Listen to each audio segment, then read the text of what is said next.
Especially elders in the house, they think a chubby child is going to be a healthy child.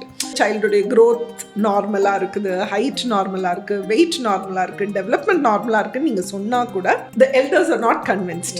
See, நிறைய பேர் என்ன நினைப்பாங்கன்னா வந்து சில்ட்ரனுக்கு feet பண்ணும்போது ஒரு பெரிய கிண்ணம் ஃபுல்லா வந்து குழந்தை வந்து சாதம் சாப்பிடணும், இவ்வளவு பெரிய கிண்ணம் சாப்பிட்டாதான் அது குழந்தை, நைட்டு சாப்பிட்டாதான் குழந்தைக்கு தூக்கம் வரும், இல்லைன்னா பசியில குழந்தைக்கு தூக்கம் வராது. ஸோ நம்மளே வந்து ஆக்சுவலா வந்து சம்டைம்ஸ் நம்ம சைல்டை வந்து ஒரு பெரிய ஈட்டராக வந்து டெவலப் பண்ணுறதுக்கு இன்டைரக்டாக வந்து வி கான்ட்ரிபியூட். ஸோ எப்படி சைல்டு வந்து என்ன சாப்பிட்டு ஒபீஸாக இருந்தாலும் will have to plot the height, weight and every thing.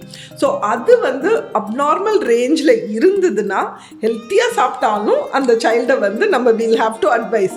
அனாவசியமாக வந்து ஓவர் ஈட் பண்ண விடக்கூடாது, ப்ளஸ் வந்து ஃபிசிக்கல் ஆக்டிவிட்டியை இன்க்ரீஸ் பண்ணுங்க.